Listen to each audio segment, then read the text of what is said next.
Good morning to all. I would like to welcome the subcommittee, Dr. Karen Marrongelle,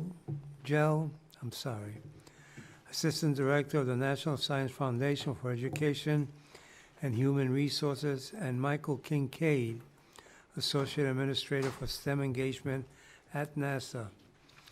Both NSF and NASA play important roles within the federal government in advancing science, technology, engineering, and mathematics. Efforts to inspire young students to pursue these fields. These partnerships have provided great educational opportunities for students in the STEM disciplines and have helped maintain American competitiveness and innovation on the world stage. Notwithstanding the congressional action in providing robust funding for STEM, the administration persists in trying to eliminate or reduce funding for STEM.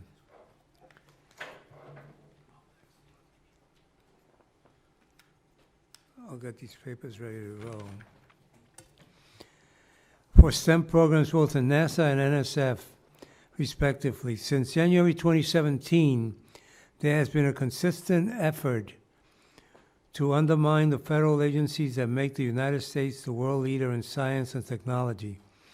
For example, over the past 3 years, NASA's budget request has not prioritized funding for the STEM engagement, requesting just $37.3 million in 2018 and zero funding in 2019 and 2020.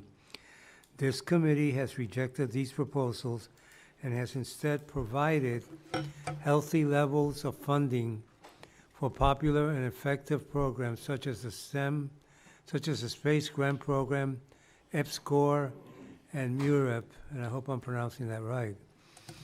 In the case of NSF, the Education and Human Resources Directorate has had budget requests with a 14% decrease in FY 2018 and 9% decrease in FY 2020. And again, this committee has filled in the gaps and provided robust funding to continue the STEM mission. Advancing STEM is about investing in a better tomorrow. It is about educating our young students in fields that will determine the future of billions of people around the world. The subcommittee is committed to continue providing the resources necessary to build a workforce for tomorrow, create good-paying jobs at home, and advance scientific progress. We have been very focused on providing robust funding for STEM initiatives to ensure that young men and women of diverse backgrounds have access to a STEM education and that our STEM fields fully reflect the great diversity of our nation. Thank you again to both of you for being here today. Thank you for your service, and we look forward to hearing your testimony. Thank you. My first question is for both. The reason we're holding this hearing is because the administration's budget requests for STEM education programs are wholly inadequate to our nation's needs. The fiscal year 2020 budget proposals for NASA and NSF include enormous cuts in STEM education funding. At NASA, the budget proposal included eliminating STEM education programs, and at NSF, your proposal included a cut of $87 million from the Education and Human Resources account. If the budget request were to be enacted, what impact would that have on the STEM workforce capacity building at undergraduate universities and K-12 STEM education for both? I'll go first. Okay. So, Chairman, thank you for the question. You know, the Office of STEM Engagement is just one part of NASA's effort to develop the next generation of workforce. And so we're very concerned about making sure that we are developing tomorrow's engineers and scientists. And we use NASA's missions to inspire kids in all different ways. It's true that we had to make some difficult choices in the budget process this year.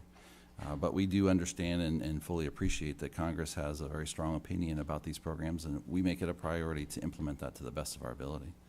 We do appreciate the broad bipartisan support that we enjoy, and we hope to continue to merit that support in the future. So you were consulted, obviously, then in these cuts?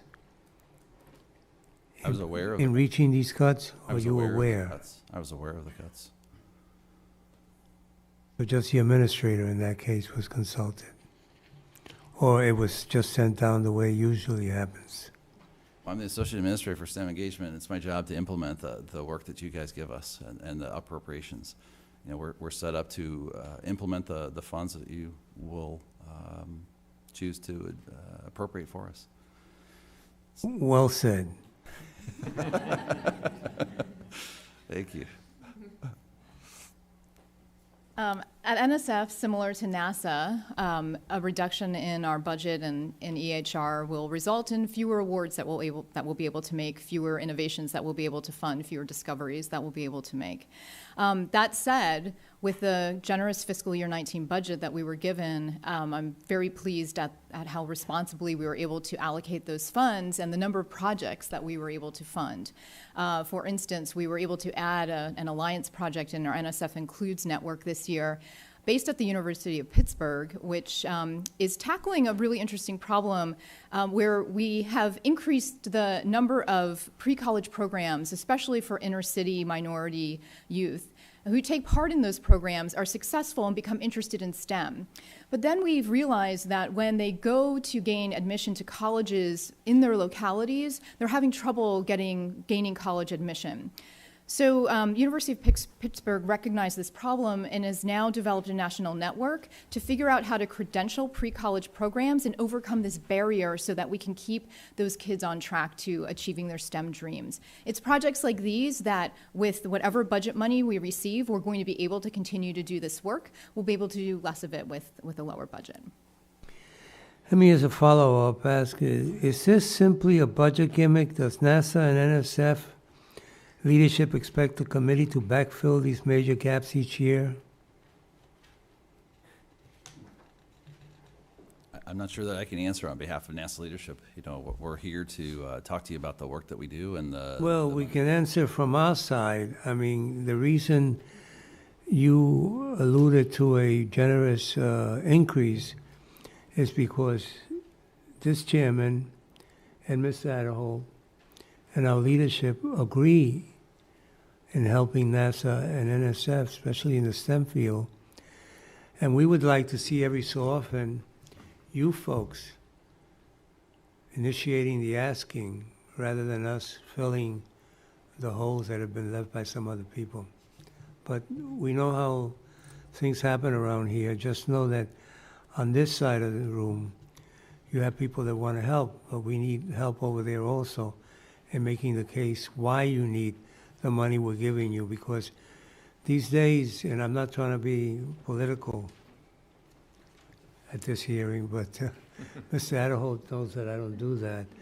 But these days, to build a wall, money could come from anywhere. So you have to be making an argument all the time on behalf of what you have and what you need. Mr. Kincaid, the same question for you, and you've answered already, so I don't want you to think that I was just praising Doctor for what she said. We want you to also be an advocate and a cheerleader. Congress has robustly funded 4 major programs, Mr. Kincaid: the STEM Engagement Appropriation, the National Space Grant College and Fellowship Program, the Established Program to Stimulate Competitive Research, EPSCoR, the Minority University Research and Education Project, and the STEM Education and Accountability Projects. Each of these programs inspire youth to pursue the fields to advance science, technology, engineering, and mathematics. Are these opportunities fairly disseminated, and can you give us examples of how each are administrated? Mr. Chairman Serrano, thank you for the question. It's a great question, and I think, as you alluded to, Space Grant is a really powerful element of that opportunity. The fact that Congress has directed us to create consortiums in all 50 states and the District of Columbia and Puerto Rico enables us to make sure that we're meeting local needs in those states. So Space Grant works together to bring affiliates, it could be higher education institutions, museums, science centers together to provide opportunities. We also look to Space Grant to help us make sure that EPSCoR institutions that are eligible for EPSCoR funding as well as minority serving institutions in those states are able to access the opportunities that NASA has.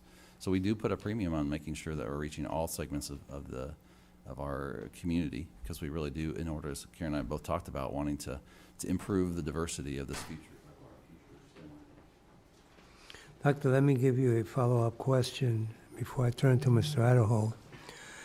Do you feel that there are gaps in existing programs that should be addressed? That is, are the STEM education needs in our country that NSF could potentially help address, but which are currently outside the scope of NSF's existing STEM education programs? Thank you for the question. So I'm very proud of the work that we do through a variety of our programs. We reach students from infancy through to working adults. We work in formal settings, in schools, in all sorts of colleges and universities, from community colleges to liberal arts colleges to research-intensive universities. And then we do quite a bit of work outside the formal school setting. So work with museums, with television programs, work to get the word about STEM out and really reach the broadest population possible. We have, as you know, programs that focus on specific underrepresented groups of students and institutions. So we have programs through HBCU Up, through tribal colleges and universities, our new Hispanic Serving Institutions program. And those institutions can and do achieve awards at NSF through the whole suite of programs that we offer at the foundation. Where we have gaps is really in the number of questions that are out there about effective ways of teaching and continuing to evolve what we know about how people learn. So we have those questions that remain that span all groups of students of all ages, of all geographic locations, and those are the questions that, that oftentimes we just don't get the full and complete answers to. Thank you. Thank you. This committee has been able to robustly fund the new Hispanic Serving Institutions program in the past few years. Are we seeing results from this yet? And a follow-up would be, what initial indicators should we be looking for to see if this new program is working well? Thank you for the question. This was such an exciting program to get to know at NSF. So right, as you point out, this is only just a couple years in. So we don't have results yet. We are having a PI meeting later this fall, and we hope to start to see some preliminary results. What I really enjoyed about the approach that NSF took to this program is that it was developed with direct input from Hispanic serving institutions. So faculty, students, administrators, community members had an opportunity to meet with NSF staff through conferences and listening sessions and have direct input into what are the specific needs. And there were 3 needs that were raised during those sessions. The first is critical transitions, so looking at transitions from students to community colleges to 4 years high school to college. The second was the need to promote innovative cross-sector partnerships. And the third was to better understand the teaching and learning of STEM in Hispanic serving institutions. As a result of that, of that direct input, our call for proposals was crafted around those priority areas. And we have many exciting projects. We have over 60 projects now funded through the HSI program that are addressing those critical need areas identified by the HSIs themselves.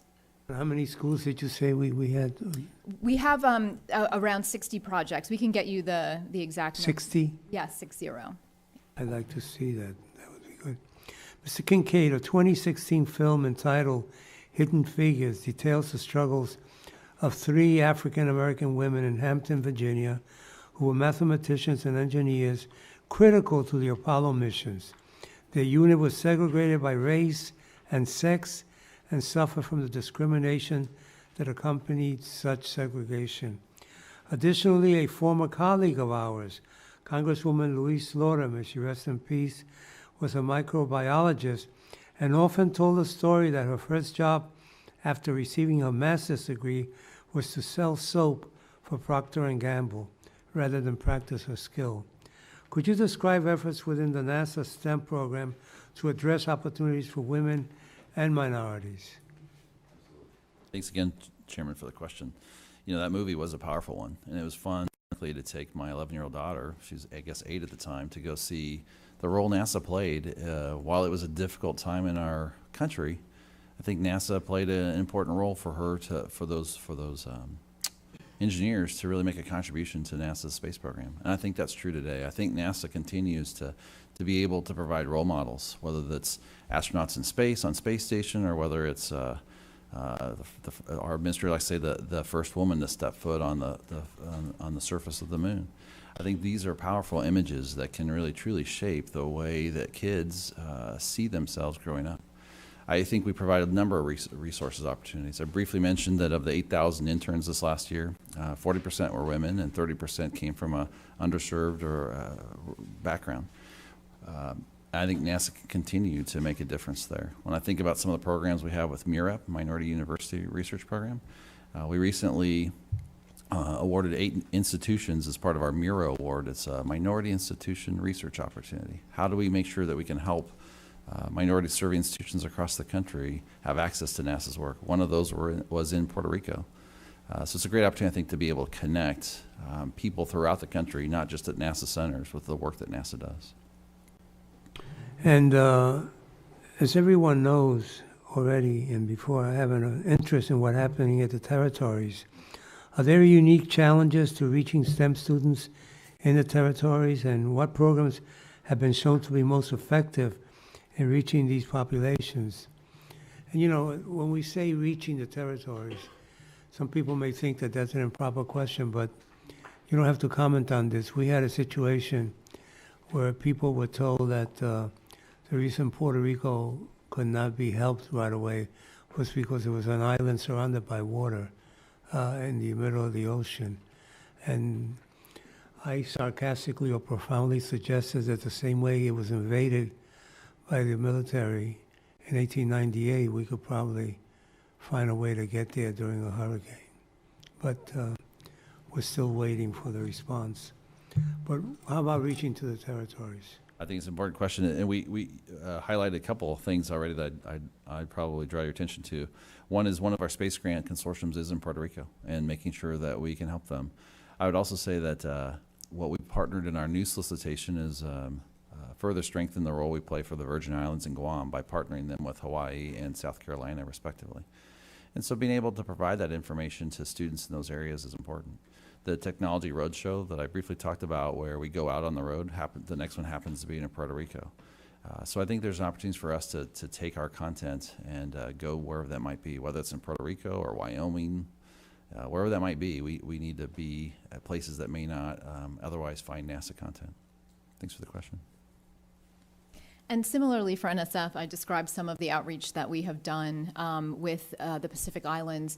Puerto Rico was a host site of a listening session in the development of the HSI program and provided invaluable input. We have LS Sample Awards, we have Includes Awards that involve Puerto Rico. The Virgin Islands was just the recipient of a new Alliance Award, and NSF Includes this year.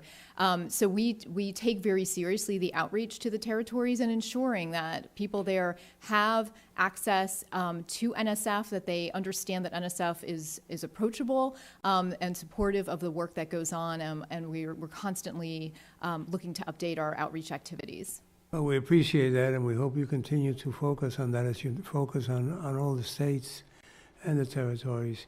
Before we close, let me just take a minute to make a comment, and that's to reiterate what Mr. Cartwright has said. This committee is unique in many ways. It's my favorite subcommittee, not because I'm chairing it, but it was always my favorite subcommittee, even when I was not chairing it.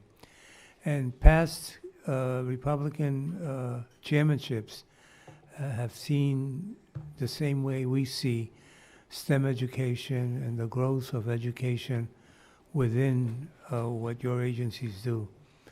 At the expense of getting Mr. Adderholt in trouble with his colleagues, because, you know, our colleagues want us to be real tough, you know, on behalf of the party. But he's been a pleasure to work on these issues, because he also understands and supports. And these issues not only help Americans, but they also help certain regions of the country. certain states, like Massachusetts State, which have NASA facilities and have other states that have both of your involvements. I think it is important to take a message back that we may not always be here. And if you keep sending us, not you, but keep sending us budgets that hurt these agencies, well, you may actually get a group of people up here someday, soon, who knows when, who would agree. And that would be devastating for our country, and I mean for the country and the territories, you know, the whole country. So thank you for your testimony today. I hope it wasn't too difficult. We did not expect you to agree with us on how bad these cuts are, but we could tell by the twinkle in your eyes that you agree with us. And I just probably got you in real trouble. Anyway, thank you so much, and thank you to your service to our country.